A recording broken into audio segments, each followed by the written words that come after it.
Are we on? Okay, we're on. 3, 2.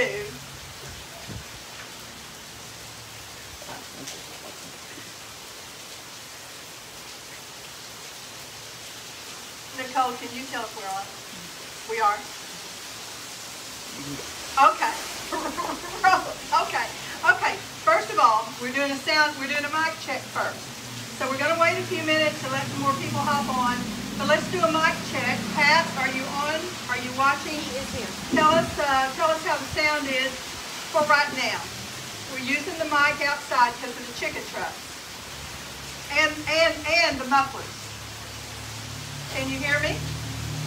Okay. Well, let's see. I could talk about, I don't know what. That says you are on. And you can you hear me? Yep, he can hear you. And Pat can hear me. Okay.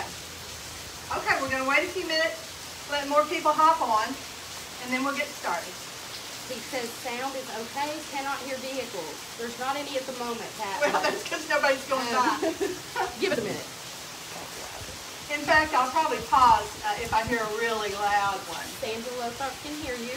Good. Thanks, Sandra.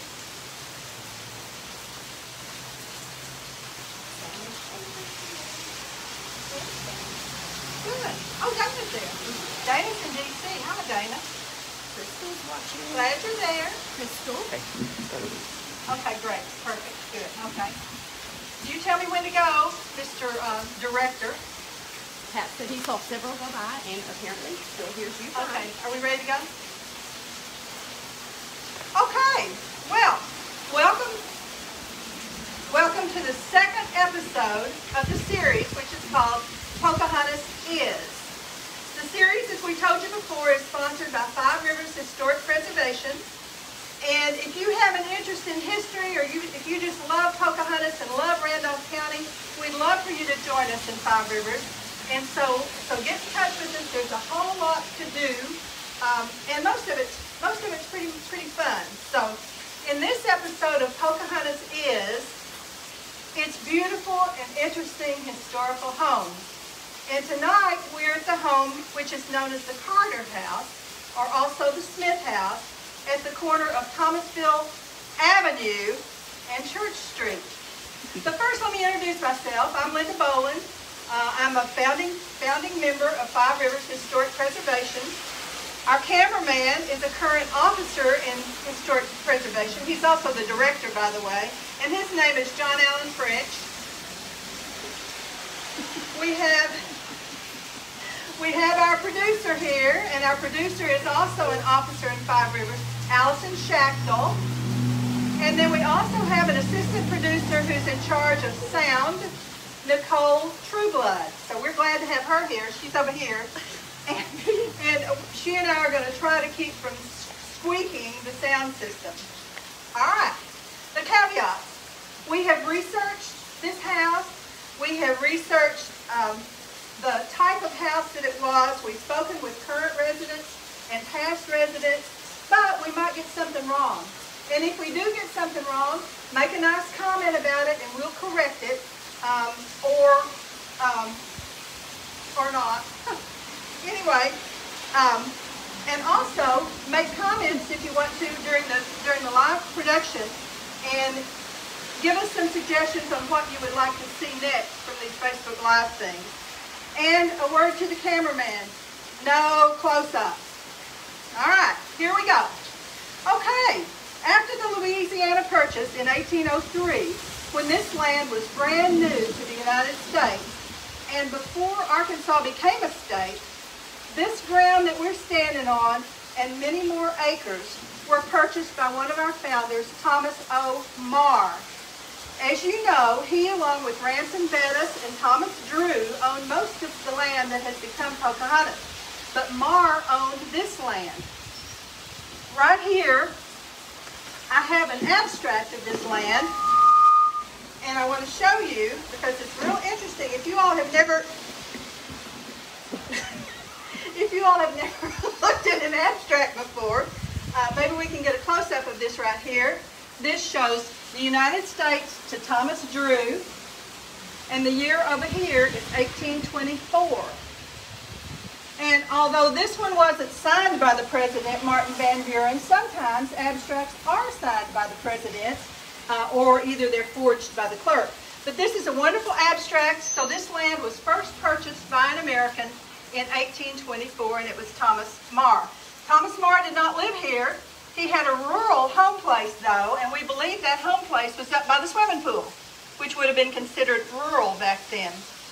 Now, Marr held title to this land until his death in 1851. When he died, it was purchased at his estate, from his estate by somebody, I don't know who, although it's in the abstract. And then it changed hands a few times until 1895 when Mr. Carter bought this land. It was actually 1894. He and his wife, I don't think she's on the original deed, but she got on later. His wife was Maisie Esselman Carter. So in 1895, they built this magnificent Victorian house, which stands here today, and it's changed quite a bit through the years, although some things are still the same. The house was built by Al Sago, and Al Sago is the third great-grandfather of our cameraman and director, John Allen French. Now, isn't that interesting? Al Sago and his father also built the old courthouse. 3 generations of Sagos have worked on this house: Al, Grover, and Drew Sago. The bricks were laid by somebody. John Allen is demonstrating that it's a very solid house built by the Sagos. Anyway, the bricks were laid by a fellow from Pine Bluff named Peter Seltz. And he also, I think, laid the bricks in the old courthouse. The walls here are 14 inches wide. Now, this is what the Carter house looked like when it was built. You got it? Okay. Now, I'm going to leave this up here for a minute because I'm going to tell you about Victorian houses.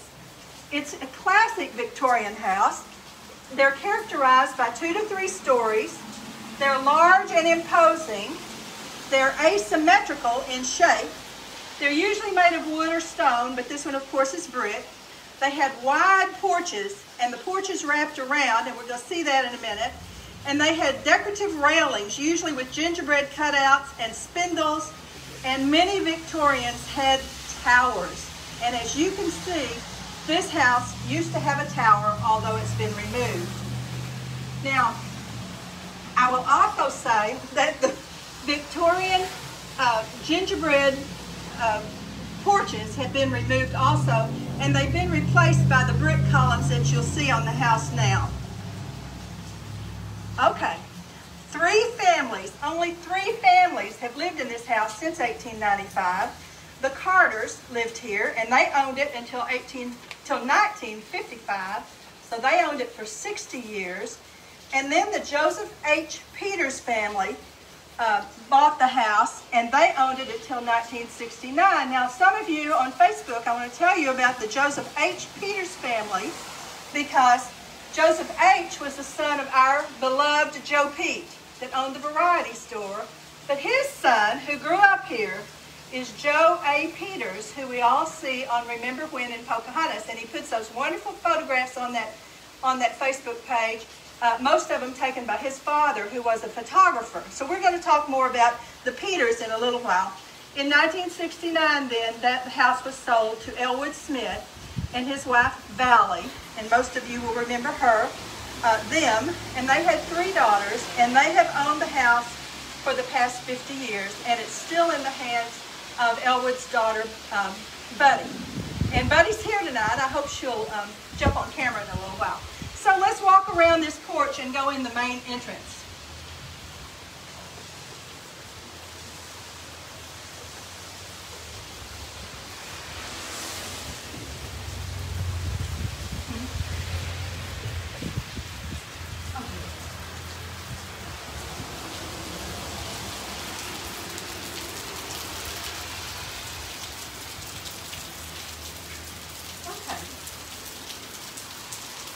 Now we're entering into the reception or the foyer of the house. And our cameraman is going to give you a brief visual tour, and then we'll talk about some of the features.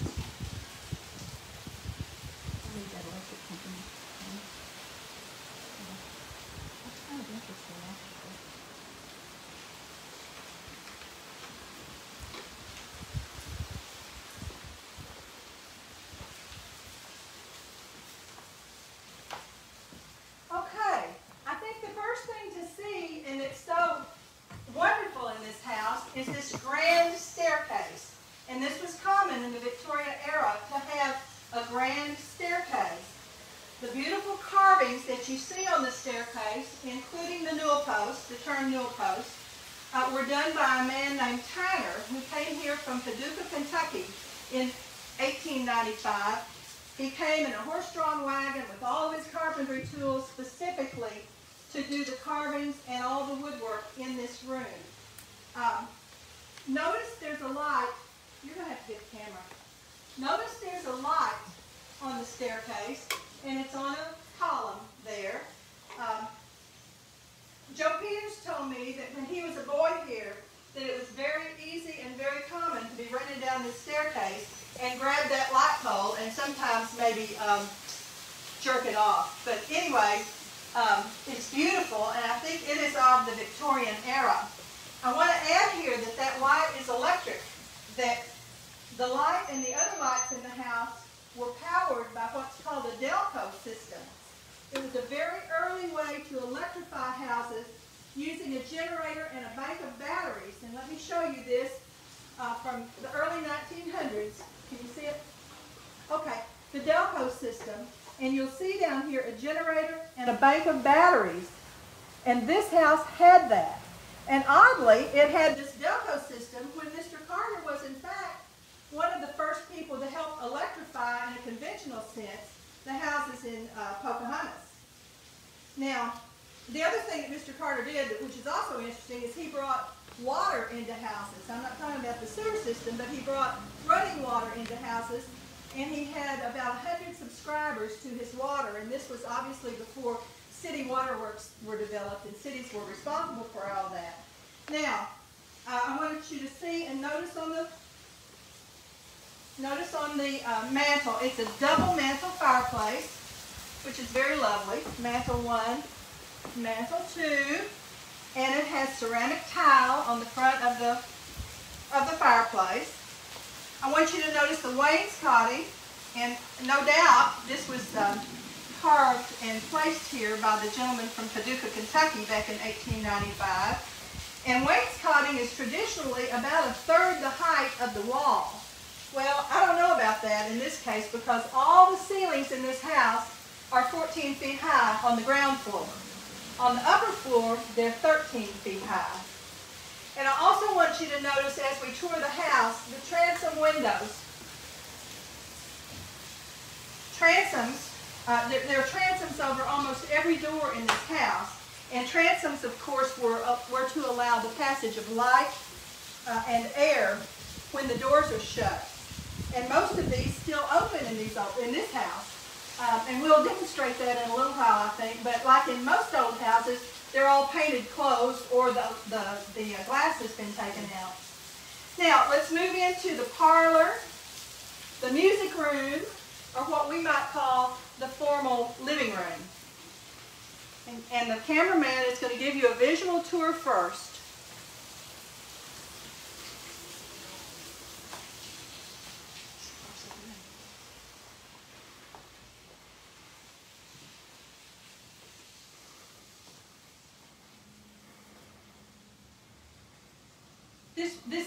This is live, but we do have a Christmas tree up. And it is June, but we celebrate all year. Okay, the first thing I want to talk about is bay windows. You can see this bay window here, and bay windows are very pleasing fixtures, and they enhance the shape of a room by creating sort of an alcove.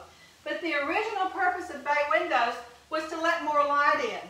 They let so much more light in than windows that are flush with walls. And this house has several good bay windows, which are really nice to look at. Now notice the iron filigree over this bay window.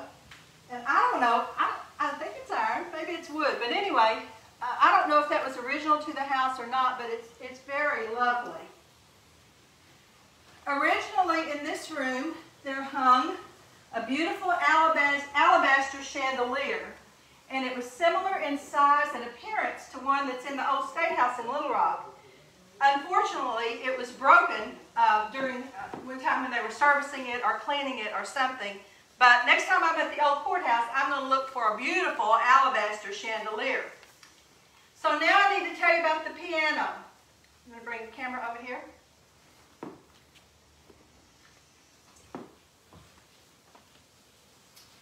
This piano is a Chickering.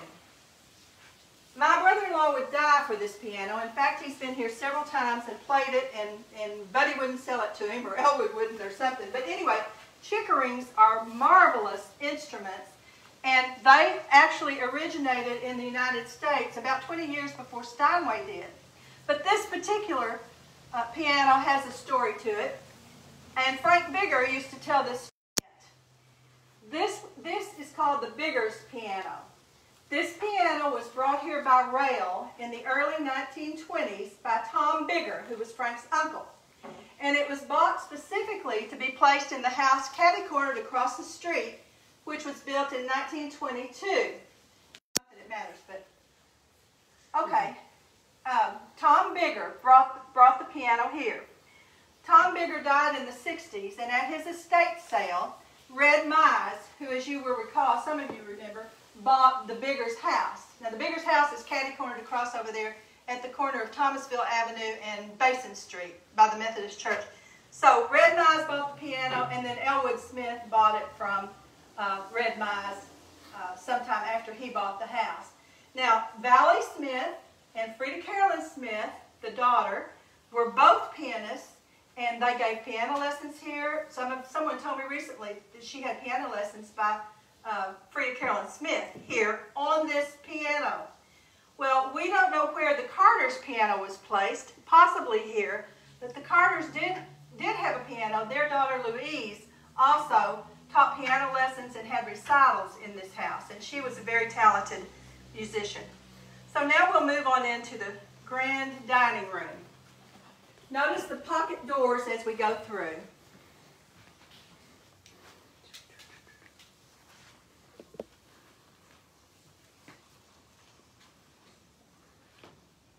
How's it looking?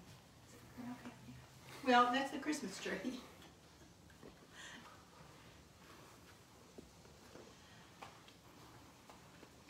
Okay, you'll notice this room has bay windows, which are just gorgeous. And above those bay windows, in the original picture we showed you, was the upstairs balcony.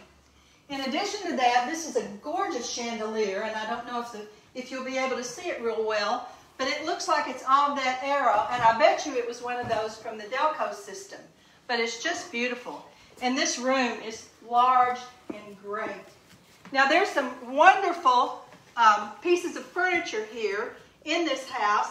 Some of them are period furnishings, and others are not, but they're beautiful antiques anyway. So I'm hoping that the cameraman can show you some of the beautiful antiques in here. Now from the dining room, the side over here, there's a small room that leads onto the front porch. Watch out, Nicole. And I think we would call it a family room, but it has a door to the front porch. I think when the Carters were here, it was probably a TV room. Nobody's even paying attention to me. I don't think it was a TV room when the Carters were here. Okay. Okay, now we're going to come back in here.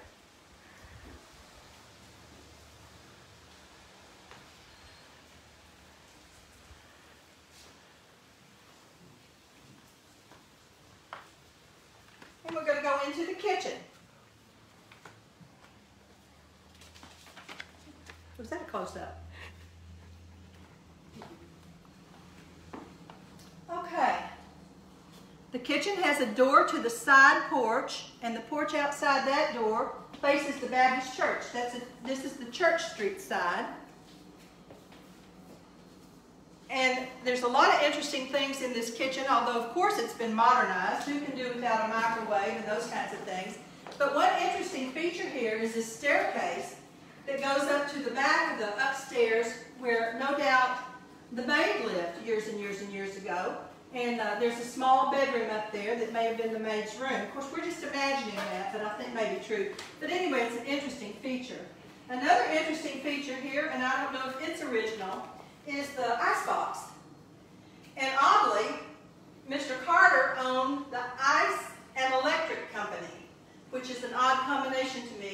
at any rate, here's an old ice box. Now, we're going to go upstairs, but I do want to say one thing. I read that Mr. Carter designed this house. Well, I'm sure that he had a Victorian house design blueprint and all that. But I think he may have played a big part on the inside design because most Victorian houses have very small rooms. And you'll notice that the rooms that we've been in here are large. And I think he may have been the cause of that, having designed part of that. And when we get upstairs, there's 3 large bedrooms on the Church Street side. Yeah, I don't know. But anyway, and then there's a small bedroom that's up above this staircase. So let's proceed back through, and we'll go up the stairs, those beautiful stairs. And do not grab the lamp post. You're not going to follow me. You're not going to follow me up those stairs. Oops, there went the production staff.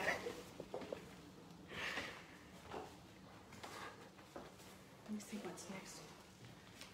Oh, I won't need these until we get back down here and talk like this. Thank you, dear. And Buddy, here's this. Is she back here? Mm-hmm. Buddy, here's this. Thank you. Thank you so much. Tell Patty. Hi, Patty. G, Patty G. Oh, and there's pictures up here of the Smith children, and I forgot to show you Valley Smith on the mantle there. But when we get to the top of the stairs, there's a landing, or it might be called a mezzanine. Look at the beautiful spindle work that the guy from Paducah apparently did.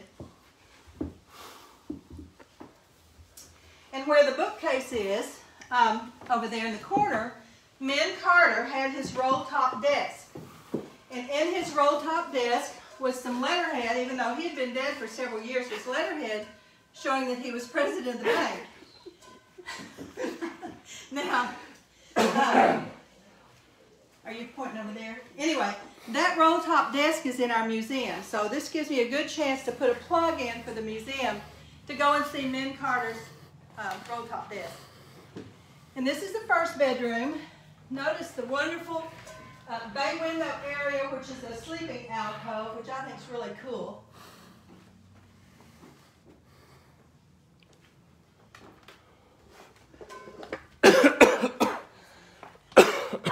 And then he has on a mask. He's coughing, but he has on a mask. And he's 6 feet away from me. And this is the second bedroom, which is lovely. And I think this, see, I don't know furniture very well, but some of this furniture, especially the bedroom furniture, is really, really nice. So, I don't have any. So then the third bedroom is back here. Again, transoms on all the windows and lovely carved woodwork on the door frames. This one's not quite as big, but I love this bed, these beds, twin beds. And then one thing that we missed was, well, and see, I think this house might have been modified to include closets because all the bedrooms have closets now. Now this is the stairwell back down to the kitchen that the maid might have gone through, and I think we just might as well go down it. Yeah, why not?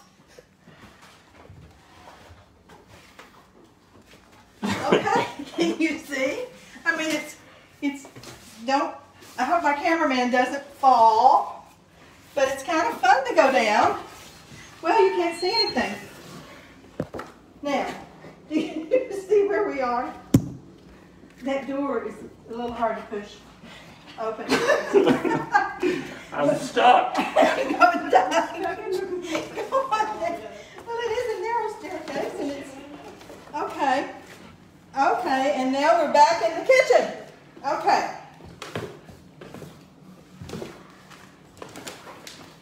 Now, let's go to a lovely setting to finish up a little bit. I don't think we'll go out there because... no, we won't go out there.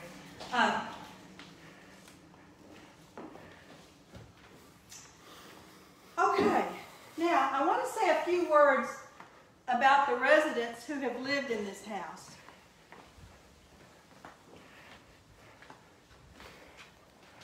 No, I don't want to go outside.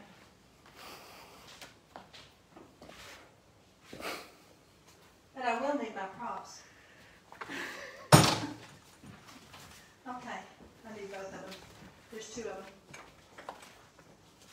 Okay, first of all, I want to talk about Min Carter some more. Min Carter, M.M. Carter, but his name was Mintree, M-I-N-T-R-E-E, and he was known as Min. His grandfather's name was Mintree. Min Carter was born during the Civil War. He was born in Corning in 1862. He went to the University of Arkansas when he grew up, and he graduated from Batesville College with a degree in business. After that, he came back home to Pocahontas, and he worked for the Hamels down on the square, and that was retail. And then, and I quote, I got this out of a history book, he embarked in the drug business for himself. I think that means pharmaceuticals, however. But anyway, so he became a pharmacist for a while. He was president of the Pocahontas State Bank, and we have some letterhead down at the museum that with his name as president. He managed the Opera House, and the Opera House is the building that was torn down right before the sesquicentennial that was across from the theater on Mars Street, and he managed that for a while. He helped electrify Pocahontas along with his brother-in-law, Mr. Skinner, and as I said, he owned the Pocahontas Ice and Electric Company, and he also brought that indoor water to many homes in Pocahontas. He was married to Maisie Esselman, and for those of you who have attended the Slightly Haunted Hayride Tour that Five Rivers offers from time to time, you'll know that Mrs. Carter's father, Dr. Esselman, was instrumental in bringing Father O'Kane to Pocahontas to establish the Catholic Church in the 1860s. And the Carters were Catholics and attended that church. Now, Min Carter also has a side business, was a breeder of stallions. And let me show you these ads that were in regional newspapers back in the day.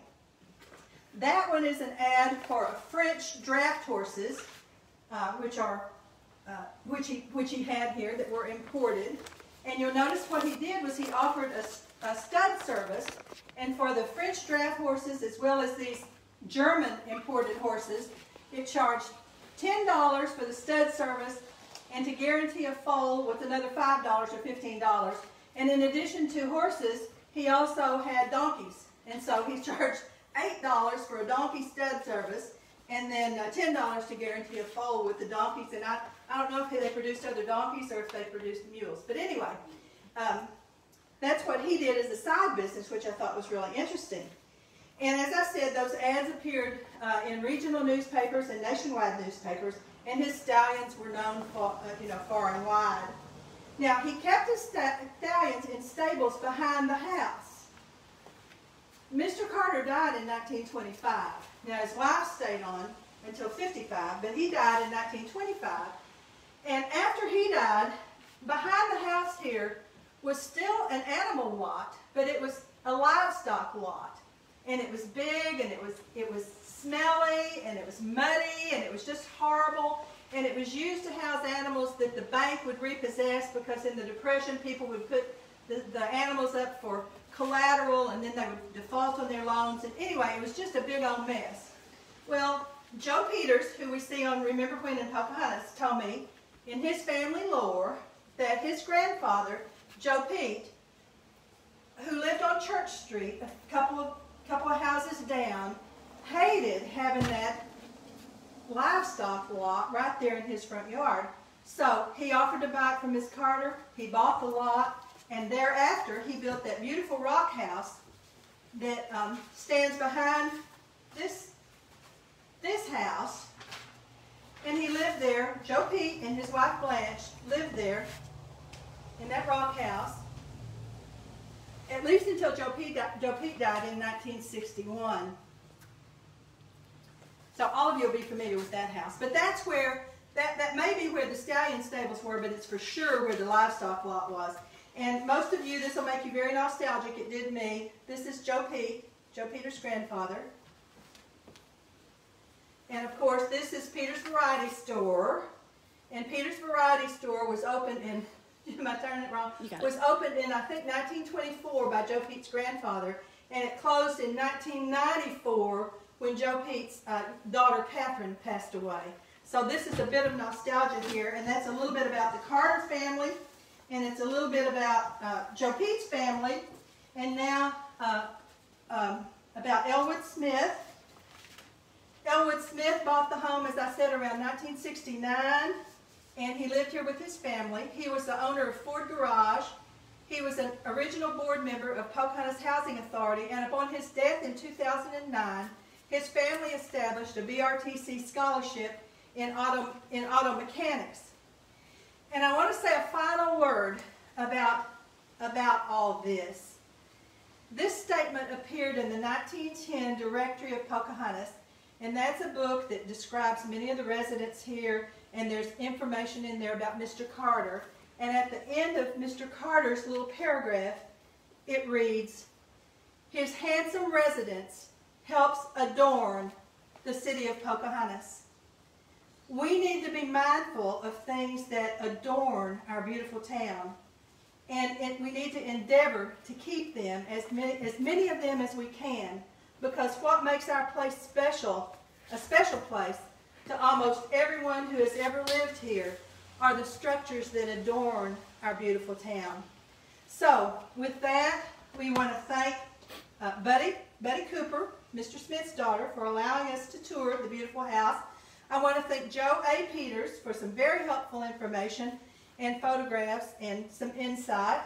And then this concludes episode 2 of Pocahontas Is. Next week on Monday night at 7:30, I think you're going to enjoy the tour. We're going to tour a very successful, homegrown, international business. And I think you're going to like it. It's something we're all very proud of in Pocahontas. There you go. Ooh, I'm hot. Okay, hit share.